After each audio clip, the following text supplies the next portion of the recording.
Hi everyone, welcome to Mediterranean.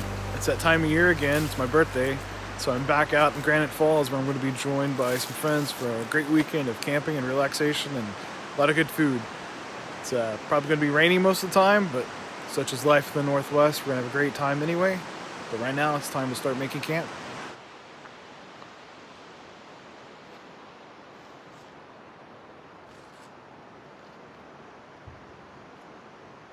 So one of the best parts about camping at this place, we've got 2 covered shelters, both of which have power, which is practically glamping for us. But let me give you a quick tour of the kitchen. We dedicate one of the covered shelters just to cooking and keeping all of our supplies, and then the other covered shelter is where we actually eat. This is this really cool Cabela's camp kitchen. I showed my video from last year that my wife got me for my birthday then. It's the only time I've gotten to use it was last year, so pretty excited to get to use it again. We've got a cool place to hang a lantern, a cast iron setup. Over here, got things ready for the old Dutch oven. Plan to do some stuff on that this weekend. And this site even had this old barrel smoker. Wish I would have known about that. I would have bought stuff, maybe make a pulled pork or something. Oh, there's always next year. Now that I've got the kitchen all set up, it's time to get my hammock set up. I'm going to put it up over by the river like I did last year.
Alright, it's already started raining, but got the hammock set up and ready to go for tonight.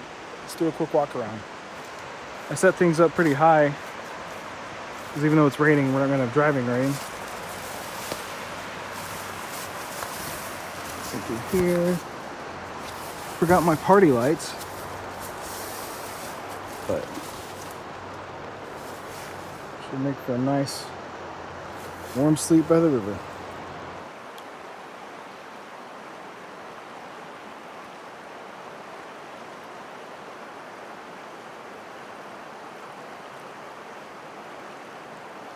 Man, so nice to have camp made. It's nice to be out. It's nice to be out here. It's going to be even better to have friends here with me. The last 6 months, it's been a little rough. My dog Barley is my oldest dog. Sweetest dude in the world. Could smell my wife's blood sugar. Saved her life several times. Saved my life. He passed away unexpectedly. He was the one I named the breed after. He was my witch dog. So that took a lot out of me, and that same week I got the virus. So had some health issues pop up, like tinnitus, which is going to affect my backpacking going forward. Not being able to pick super quiet places, having to pick places by streams. But health started coming back, doing really well. And then end of March, I got the virus again, despite being safe as could be and taking all the precautions that you're supposed to. Still got it. It's like most people end up getting it. Took the wind out of my sails again. So yeah, finally getting the energy back. It's nice to be back out camping. This was a great way to get back in. Still don't have the energy back for backpacking yet. Hopefully I get that back in time for the season, but in the meantime, it's good to get out and do some car camping, see some friends. It's been a while. I haven't seen them in a long time, so it's going to be great. It's going to be a great weekend, and I'm glad you're here along for the journey. So now we just hang out and enjoy the rain, listen to the sounds of it while my friends get here from Portland.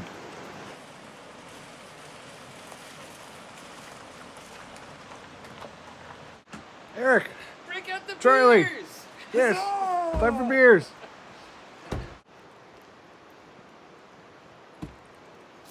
Hello, my name is Eric Arneson, and I would like to introduce you to our dinner tonight. This is a bachelor-style meal that I like to call kielbasa stew. There is no kielbasa in it, but there is a sausage. It's going to be basically a soup made with sausage, beans, carrots, parsnips, of course some of the normal stuff, there's going to be onions and garlic and stock and stuff in it. The most exciting thing about it, of course, is that we are making it in a Dutch oven. Come over here and see our array of Dutch ovens.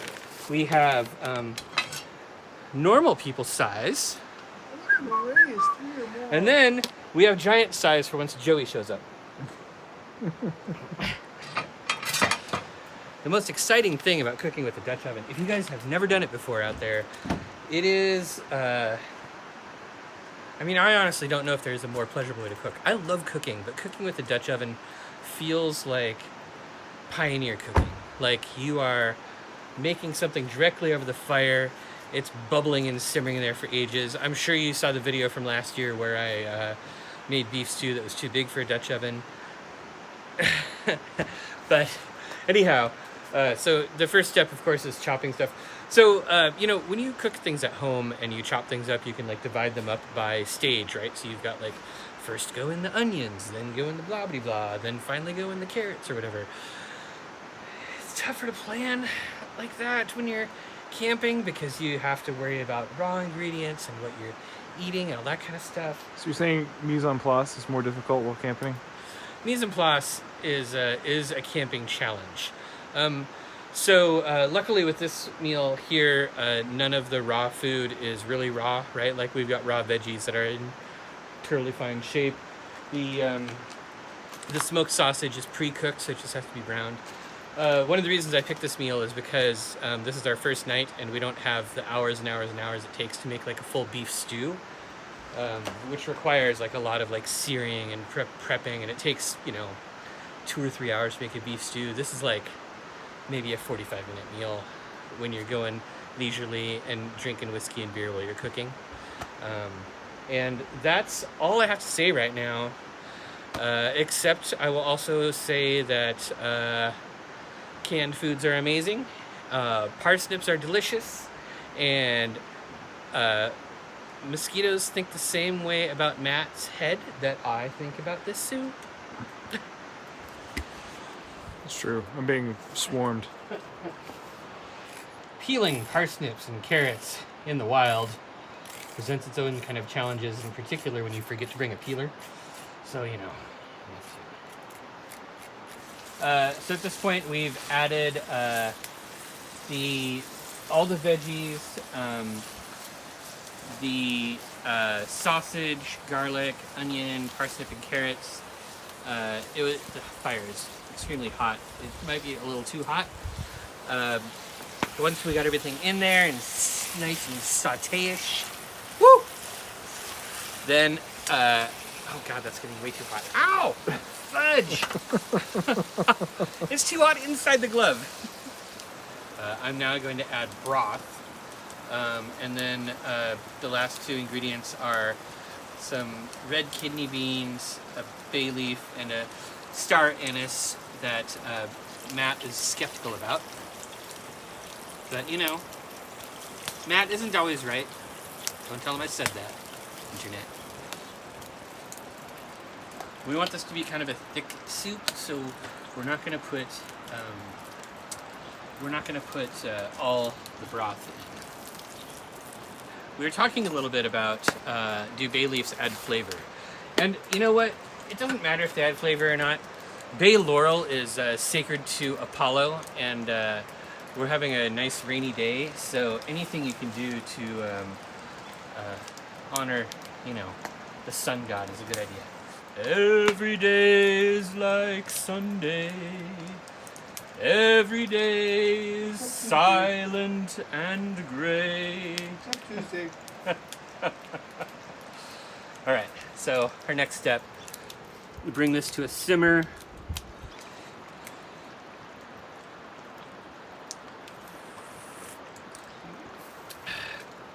I need salt, honestly, a little bit.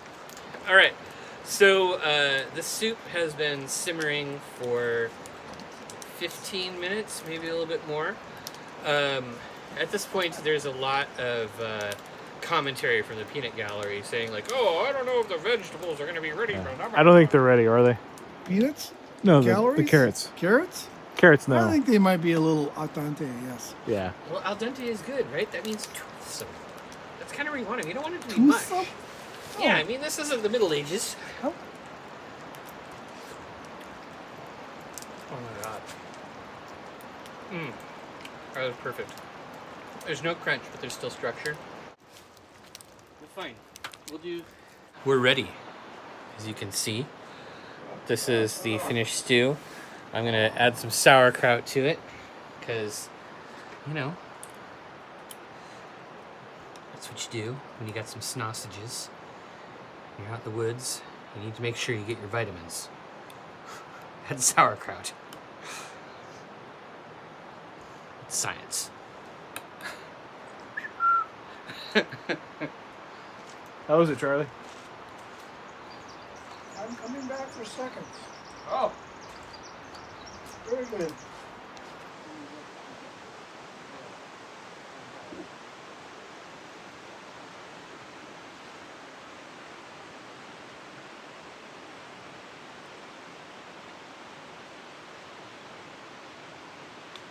Good morning. Good morning. We discovered something really fun about our water here, where if we turn it off all the way, it launches this tiny little spray that goes right to the electrical outlet. I don't know if you can even see it. It's right. There you go. Good morning. Did you sleep? Sleep was good last night. The pitter-patter of rain did not keep me awake. Yeah, I slept great too. It rained pretty hard for a little bit. But now it's time for coffee.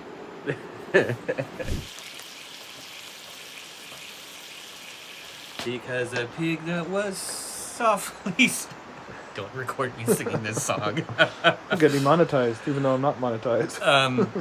What's for breakfast today? Oh, I'm making my famous pancakes, which you can watch in this video over here. I'm making buttermilk pancakes, so I pre-made the dry mix. I thought Joey would be here already, so I made a double batch, but since Joey is not here, we don't need a superhuman amount of food, we just need a normal amount of food. Yeah, I just kind of eyeballed it.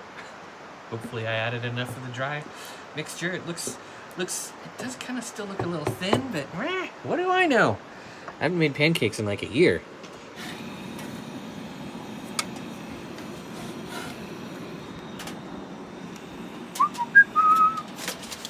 For the pancake dance? Pancake dance. Good.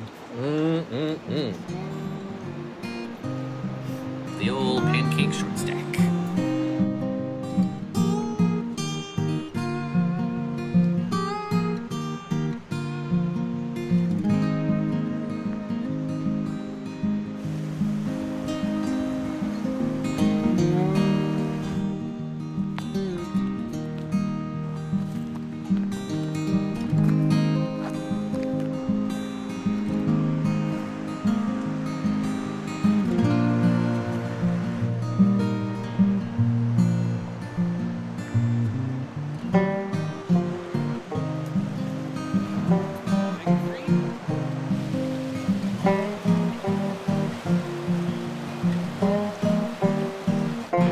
Eric was nice enough to buy this bottle of Farrier's Festivus from Monkless in Bend, Oregon. Monkless is one of the breweries that we went to on our giant forest fire camping trip. In fact, it was the first one we went to, I think. So can we make it zoom in? Can you go like, whoosh, zoom, No. clink? Clink. It's good. Thank you for watching Townsness. We'll have Joe Perry here next week.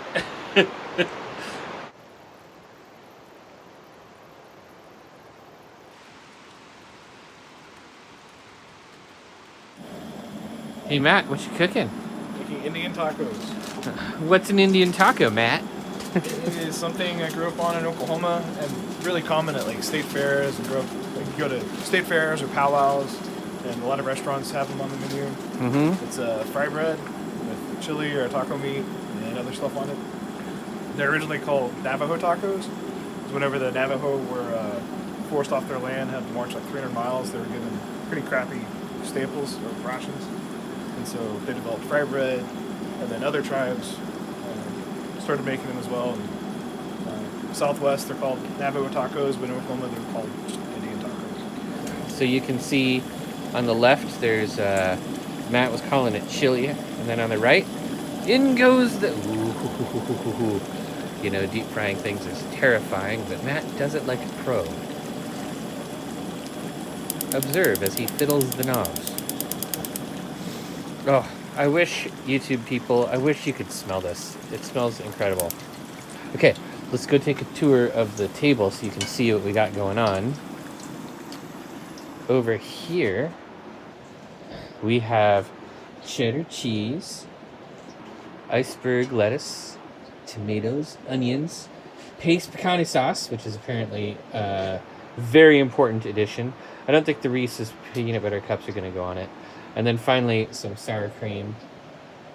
And then, of course, the crop circle candle. And, you know, a variety of snacks.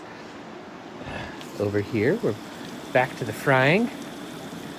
Nothing is yet golden brown, but it'll get there. Any thoughts, Charlie? I'm hungry. Make fry bread. Eat food.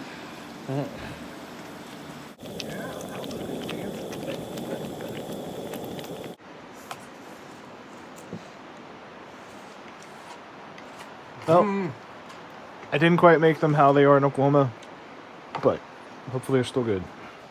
I'm pretty happy with this. I'm ready to eat. This is the best pizza ever.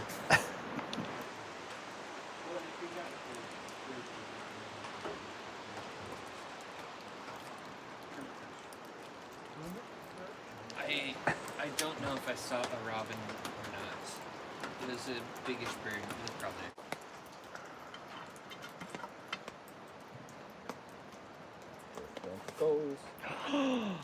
Trivet reveal. Trivet reveal at 500 followers.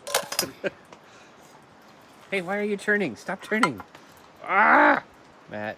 That was a transition. It was the flippy transition. Start over. Start over. Right. Take two. Nope.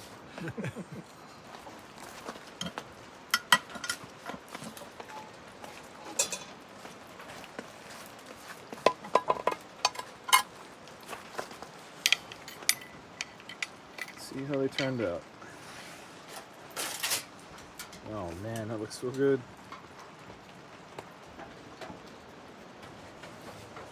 Alright, let's do this.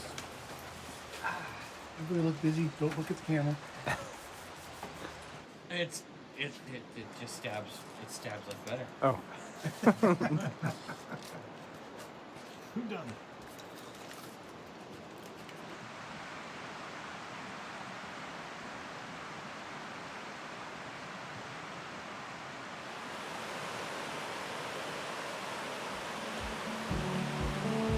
Well, this is the last morning of the trip. We're about to have some delicious sourdough waffles that Charlie's whipped up. Man, it's been a great time seeing these guys. It's always good to see friends and get out back in nature. What a great trip it's been. Let's go have some breakfast.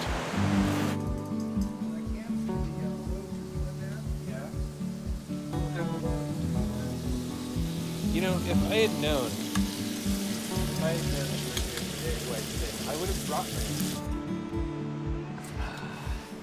Waffle That's the time. nice thing about waffles. You can eat the first one, unlike pancakes. We melted butter, but it's solid yet already. It's kind of chilly out. Can you pass the butter? Yes, it's a theory that.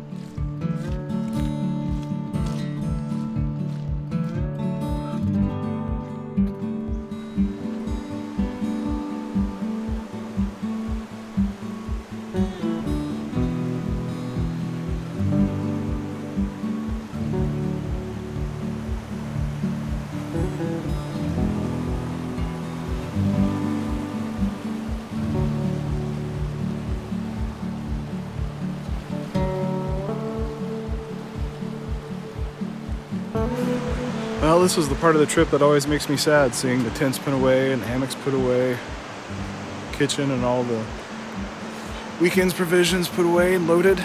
Another adventure ended, but the good news is there's always new adventures waiting. I want to thank you as always for tuning in. I really appreciate you watching. If you haven't already, please like and subscribe. Also, leave a note at the bottom. Let me know where you're watching this from. I'd really like to know who's watching and where you're at. I'd also like to thank my Patreon supporters. If you'd like to become a Patreon supporter as well and help make more of these adventures possible, check out the link in the description. Got some more adventures coming up. In the meantime, stay awesome.